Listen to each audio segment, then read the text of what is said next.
My grandmother told me something 3 weeks before she died. She looked me straight in the eye and said, "The worst mistake I made after 60 was the one everyone congratulated me for." She made me promise to tell other women what she learned too late. So if you're over 60 and you're thinking about remarrying, please listen to what she wanted you to know. Her name was Margaret Reynolds. She lived in a small Ohio town for 40 years, raised 3 children, buried her husband, and finally, built a life that belonged only to her. But at 71, she made a decision that everyone said was wonderful, a decision that cost her the last years of peace she'd ever know. This is what she told me, in her own words. After my husband died, I spent 11 years alone. Not lonely, alone. And I need you to understand, there's a difference. During those years, I watched something happen over and over to women my age, women from church, women in my book club, women I'd known for decades. They'd meet someone, usually a nice man, a widower, and within months, everything would change.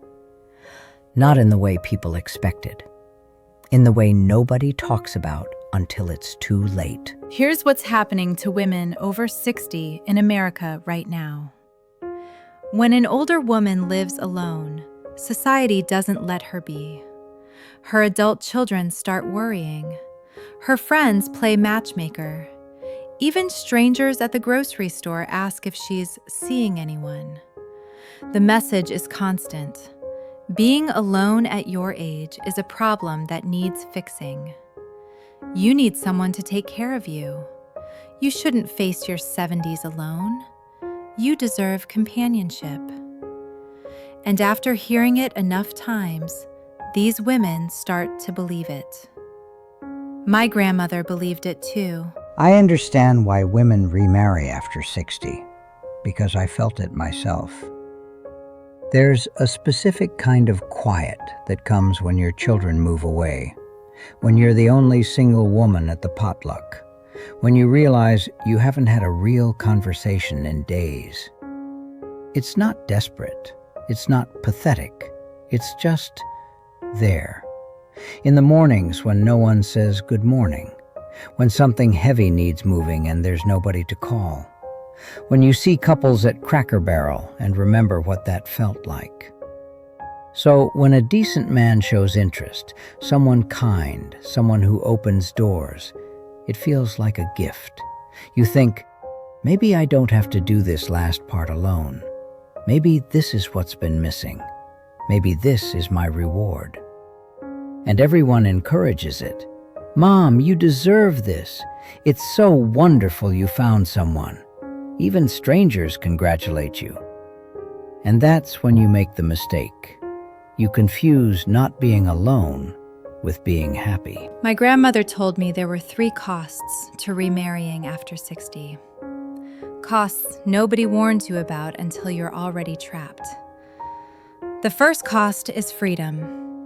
By your 70s, you've finally built a life that fits you perfectly. Your schedule, your routines, your peace. You eat when you want, sleep when you want, set the thermostat exactly where you like it. But remarriage ends all of that. Suddenly, you're compromising again. When to eat dinner, what temperature to keep the house, what to watch on TV, how to load the dishwasher. And at 70, these aren't small things anymore. They're your entire quality of life. The second cost is caregiving. Men in their 70s need help, more than they admit. Doctor appointments, medications, dietary restrictions. And women, especially women raised in that generation, automatically take it on. My grandmother spent 40 years raising children and caring for aging parents. She thought she was finally done. but remarriage brought it all back. The third cost is everything else. His adult children from his first marriage who need money. His health declining faster than expected. His routines that must be respected. My grandmother said it best. I thought I was choosing a companion, but I chose a job I could never quit. I need to tell you about my friend Carol. She lived 2 streets over. We walked together every morning for years. Carol remarried at 69, a retired contractor from church, really nice man. And for a year, she glowed. She was laughing, getting dressed up, making plans. Everyone said it was beautiful. But then things shifted. He started having health problems, diabetes, high blood pressure, nothing dramatic, but it meant doctor visits, dietary restrictions, monitoring. Carol took it all on, because that's what she'd always done. Then his daughter started having problems, needed money, needed help with her kids, needed dad. And Carol got pulled into that too. She stopped coming on our walks, stopped coming to book club. When I'd see her at Kroger, she looked tired. Not physically tired, soul tired. One day I asked her straight, "Carol, are you happy?" She looked at me with tears in her eyes, and she said, "I thought I was choosing a companion, but I chose a full-time job, and I can't quit." Carol passed away last year, and I don't think she ever got her peace back. 3 months before my grandmother died, she told me all of this. She made me promise to share it, because she said the worst part wasn't the mistake she made. It was watching other women make the same one, while everyone applauded.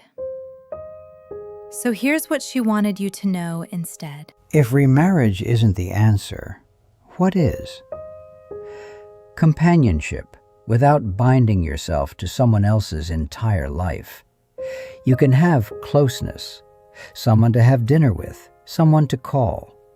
But you don't have to merge households. You don't have to take on his medical bills, his family drama, his routines. You don't have to give up your independence. There are good men out there who feel the same way, who want company, not commitment, who understand that protecting your peace matters more than playing house. And there's something even more important: deep friendships with women who understand, women who've lived what you've lived, women who know you can be alone without being lonely. Your Tuesday morning coffee group, your book club, your volunteer work, your grandchildren on FaceTime. You can fill your life with meaning without filling it with obligation. But here's the truth that matters most. Peace is harder to find than love. Let that land. You can find a man at any age. You can find someone who says they care. But peace, real, deep, uninterrupted peace, the kind where you wake up and the day belongs to you, where nobody's disappointed in you, where nobody needs anything from you, that kind of peace is rare. And once you give it away, you might never get it back. After 60, your life isn't about building anymore. It's about protecting what you finally earned. Your independence, your routines, your right to say no without guilt, and choosing yourself. Choosing your peace over everyone's opinions isn't selfish, it's wisdom. It's the thing we should have learned at 20, but only understand at 70. My grandmother died 3 weeks after telling me all of this. Her last words to me were, "Tell them they're not selfish. Tell them they're not wrong. tell them they're finally choosing themselves.